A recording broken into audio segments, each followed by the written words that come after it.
Hello. Hello. My name is Vignesh. I am from Oriental College. I am staying at Chittagam.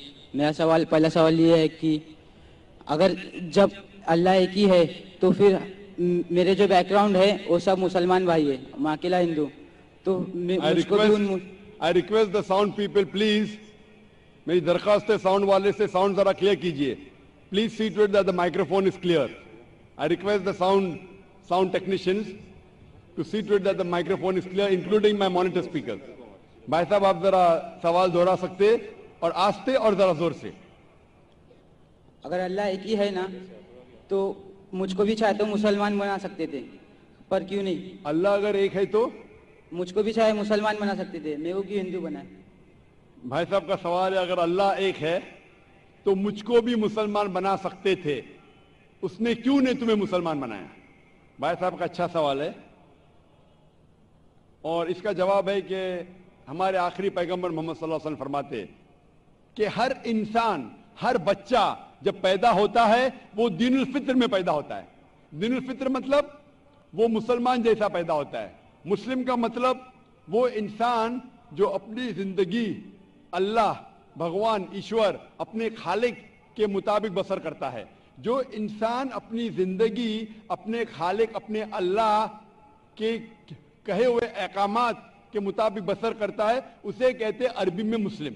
तो हर इंसान जब पैदा होता है, चाहे हिंदू खानदान में पैदा हो या ईसाई खानदान में या यहूदी खानदान में या मुस्लिम खानदान में, कोई भी खानदान में पैदा होता है, वो पैदा होता है मुसलमान जैसा.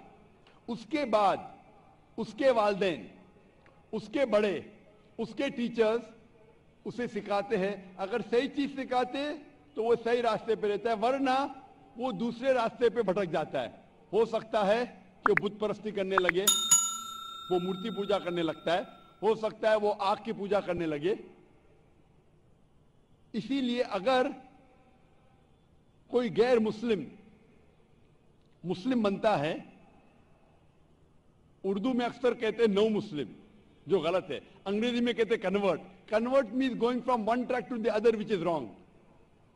सही लफ्ज है लौटा हुआ मुस्लिम, क्योंकि हर इंसान पैदा होता है मुस्लिम जैसा, फिर उसके वालिदैन, उसके बड़े के जरिए से वो गलत ट्रैक पे जाता है, और जब सही ट्रैक पे आ जाता है वापस, सही लफ्ज है लौटा हुआ मुस्लिम. अंग्रेजी में कहेंगे रिवर्ट.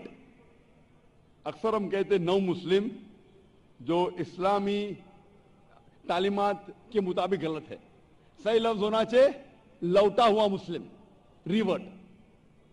और आपका सवाल था कि अल्लाह ने तुम्हें मुस्लिम क्यों नहीं बनाया? अल्लाह ने तुम्हें मुस्लिम ही बनाया.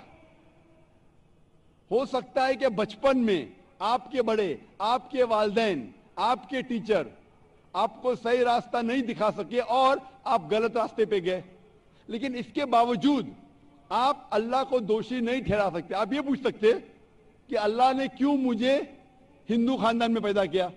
अगर मुस्लिम खानदान में पैदा किया होता, हो सकता है कि मैं मुसलमान होता. अल्लाह ताला फरमाते हैं कुरान मजीद में, सूरह फुरकान में, सूरह नंबर 25, कि अल्लाह अगर चाहे तो सारे इंसानों को मुसलमान बना सकता है. लेकिन फिर टेस्ट क्या है? अगर टीचर चाहे तो सारे स्टूडेंट को पास कर सकता है, लेकिन टेस्ट क्या? टेस्ट वो होता है क्या टीचर सही तालीम देने के बाद इम्तिहान लेता है. जो आदमी सही जवाब देता है वो पास होता है, जो गलत देता है फेल होता है. तो अल्लाह ताला ने सारे इंसानों को अपना आखिरी पैगाम दे चुका है कुरान मजीद. उसके बाद अगर इंसान उस पर अमल करते तो पास होते, अमल नहीं करते तो फेल होते. और अगर आप अल्लाह से कंप्लेन करेंगे कि क्यों मुझे हिंदू खानदान में पैदा किया, तो अल्लाह ताला फरमाते हैं कि आप किधर भी पैदा हो, चाहे मुसलमान खानदान में या हिंदू खानदान में, ये कहना कि हर इंसान जो मुस्लिम खानदान में पैदा होता है जन्नत में जाएगा, बिल्कुल गलत है. सिर्फ मुसलमान खानदान में पैदा होने के बाद और मुस्लिम नाम रखने से इंसान जन्नत में नहीं जाता है. जन्नत में जाने के लिए एक अल्लाह में मानने के अलावा, अल्लाह के रसूल में मानने के अलावा उनके अहकामात पे अमल करना चाहिए.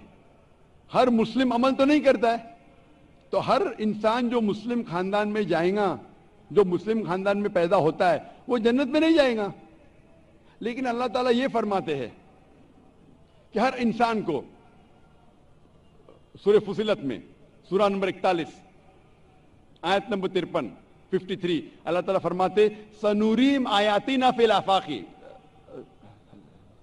وفی انفسہم حتی یتبین انہ الحق، کہ بہت جلدی ہم آپ کو اپنی نشانیاں دکھائیں گے.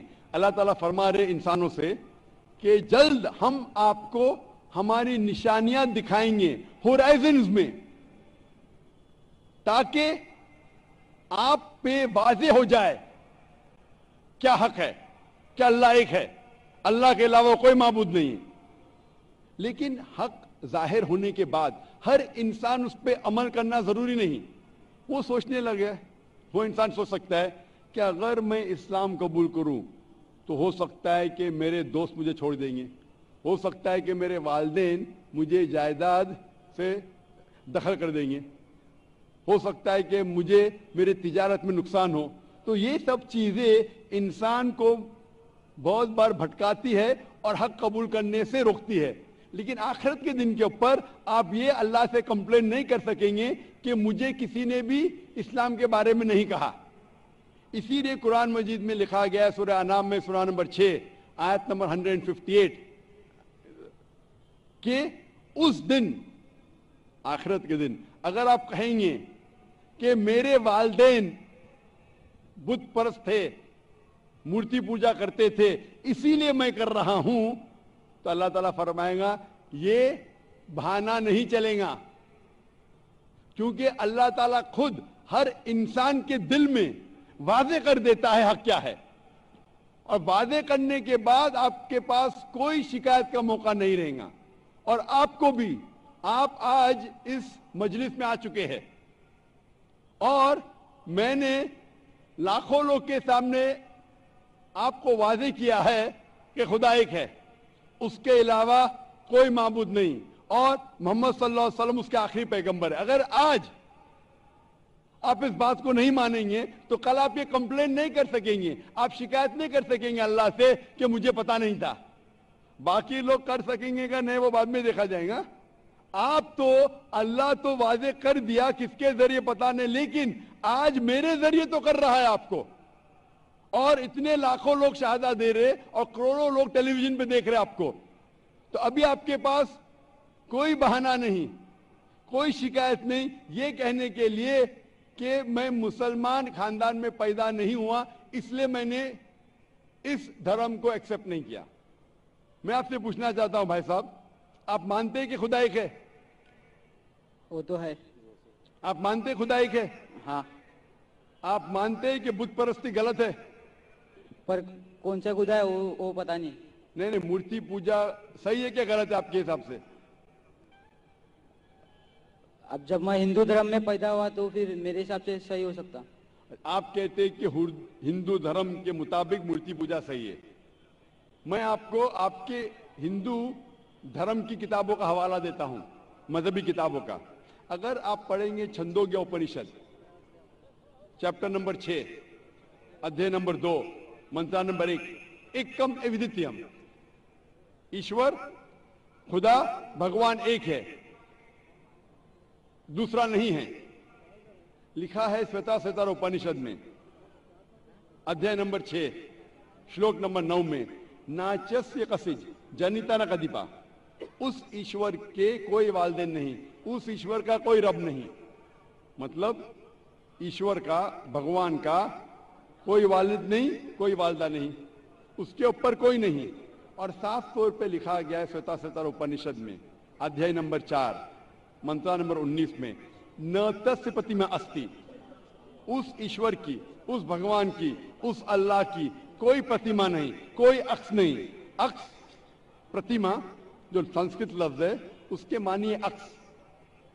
خدا کا کوئی پرتیما نہیں، کوئی عکس نہیں، کوئی فوٹوگراف نہیں، کوئی پینٹنگ نہیں، کوئی پورٹریٹ نہیں، کوئی مورتی نہیں، کوئی بت نہیں. اور یہ پیغام دہرایا گیا ہے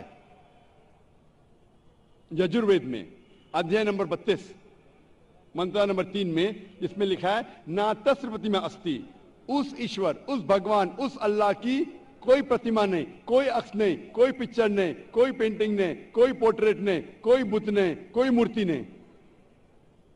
साफ तौर पे आपके मजहबी किताब में लिखा है कि मूर्ति पूजा गलत है, और हिंदुइज्म का ब्रह्मा सूत्र है, एकम ब्रह्म देवता नास्ते नैना नास्ते किंचन, भगवान एक ही है, दूसरा नहीं है, नहीं है, नहीं है, जरा भी नहीं है।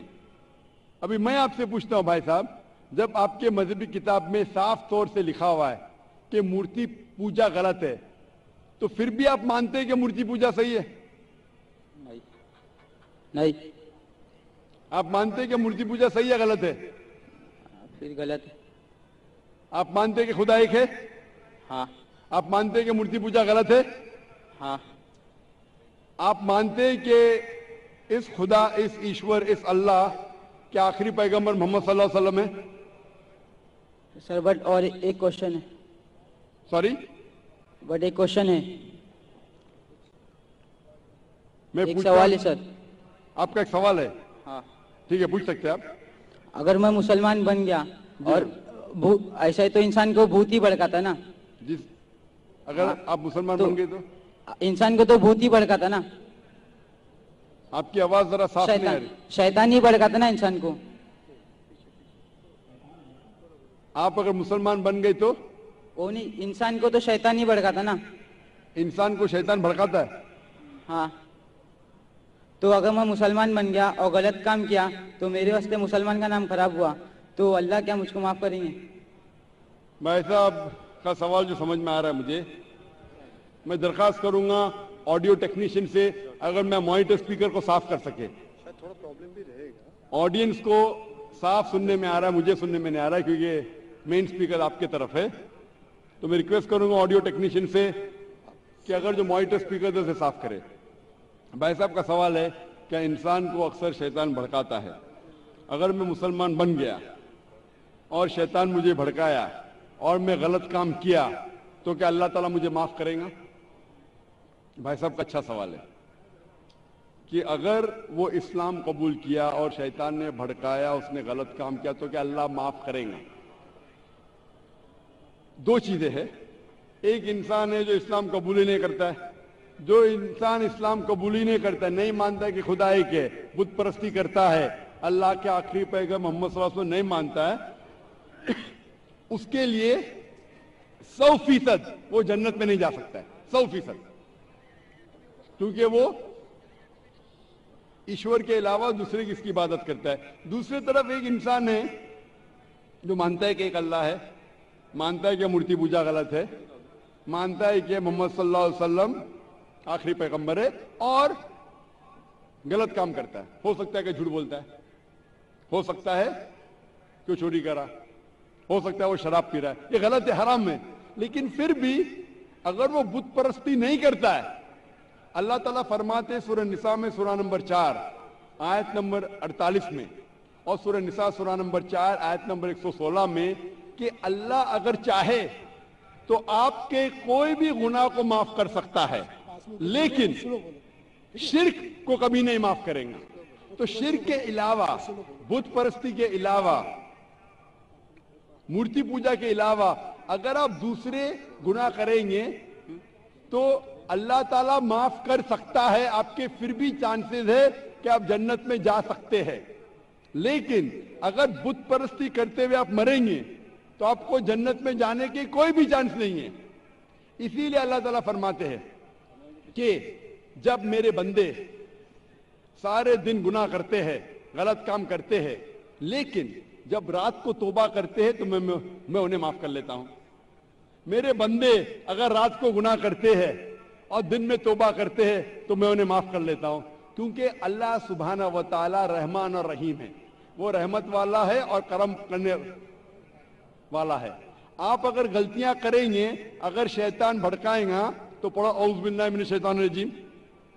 जब आपको पता चलेगा आपने गलती की, अल्लाह से तौबा करो, दुआ करो कि फिर से वो चीज नहीं करेंगे, और अच्छी नीयत से फिर से अल्लाह की तरफ पलटते, अल्लाह ताला माफ करेगा। फिर से आप गुनाह करेंगे, फिर से माफी मांगो, اللہ رحمان اور رحیم ہے. جب بھی معافی مانگو سچے دل سے مانگو, انشاءاللہ اللہ آپ کو معاف کریں گا. اور اگر آپ بت پرستی سے دور ہے, یہ سب سے بڑا گناہ ہے, تو آپ کے ہائی چانسز ہے کہ آپ جنت میں جائیں گے. تو ابھی میں آپ سے پوچھنا چاہتا ہوں. ہاں سر, ایک سیکنڈ سر, کیا قرآن میں لکھا ہے نا شراب حرام ہے؟ جی ہاں, تو جب سگریٹ بھی حرام ہوگا؟ سگریٹ بھی پینا حرام ہے, قرآن میں نہیں لکھا ہے لیکن حرام ہے. اچھا, یہی پوچھنا چاہتا تھا کیونکہ ہمارے یہاں جو ایف سیکٹر مسجد میں جماعتیں آتے وہ بھی سگریٹ پی لیتے. شراب پینا تو صاف طور پہ کہا گیا ہے قرآن مجید میں, سورہ مائدہ سورہ 5 آیت نمبر 90 میں کہ حرام ہے. لیکن سگریٹ پینا قرآن مجید میں اس کا ذکر آتا ہے سورہ بقرہ میں سورہ نمبر 2 آیت نمبر 195 کہ اپنے ہاتھ سے اپنا خود قتل مت کرو, یعنی سوسائڈ مت کرو. آج کی سائنس کہتی ہے کہ ٹیباکو کے وجہ سے, سگریٹ پینے کے وجہ سے ہر سال ورلڈ ہیلتھ آرگنائزیشن کہتی ہے ہر سال 40 لاکھ لوگ مرتے ہیں صرف سگریٹ پینے کی وجہ سے. دنیا میں دوسرے نمبر پہ آتا ہے شراب کے بعد, تو سب سے زیادہ موت ہوتی ہے کوئی چیز پینے یا کھانے کی وجہ سے, وہ ہے سگریٹ. تو کیونکہ پہلے لوگ کو پتا نہیں تھے کہ سگریٹ از سلو پوائزننگ, تو کئی علماء کہتے تھے مکروہ ہے. آج 400 سے زیادہ فتوے ہیں سعودی میں, ایجپٹ میں, جو کہا گیا ہے کہ سگریٹ پینا حرام ہے. ابھی جو لوگ کو لت لگ گئی ہے, ہم اللہ سے دعا کرتے کہ اللہ انہیں ہدایت دے. لیکن اگر کوئی مسلمان غلط کر رہا ہے اس کا مطلب نہیں کہ آپ کو بھی کرنا چاہیے. ہم دعا کریں گے کہ ان مسلمان کو اللہ تعالیٰ طاقت دے کہ یہ بری لت سے انہیں نجات ملے. میں آپ سے پوچھنا چاہتا ہوں, کیا آپ مانتے ہیں کہ خدا ایک ہے؟ ہاں. آپ مانتے ہیں بت پرستی غلط ہے؟ ہاں. آپ مانتے ہیں کہ محمد صلی اللہ علیہ وسلم آخری پیغمبر ہے؟ سر, میں بھی تو تھوڑا اسلام ریسرچ کر رہا ہوں, اس کے بعد میں خود بخود قبول کر لوں. انشاءاللہ بھائی صاحب چاہتے ہیں کہ وہ اسلام کے بارے میں اور ریسرچ کرے, اور میں چاہوں گا کہ آپ میرے ہاتھ سے ایک ترجمہ لیں قرآن کا, اور میری درخواست ہے کہ آپ قرآن مجید کا ترجمہ پڑھیے, اور انشاءاللہ اس سے آپ ہدایت پائیں گے. اور جب مطمئن ہو جائیں گے کہ یہ مذہب صحیح ہے, پھر ہی قبول کرنا, کوئی زبردستی نہیں. آپ جب مطمئن ہو جائیں گے کہ یہ اسلام, یہ قرآن میں صحیح باتیں لکھی ہے, یہ سب سے بہترین مذہب ہے, پھر ہی آپ قبول کیجئے. میں درخواست کروں گا کہ آپ سٹیج پہ آ کے انشاءاللہ قرآن مجید کا نسخہ مجھ سے لے سکتے ہیں. Sir thank you. مائک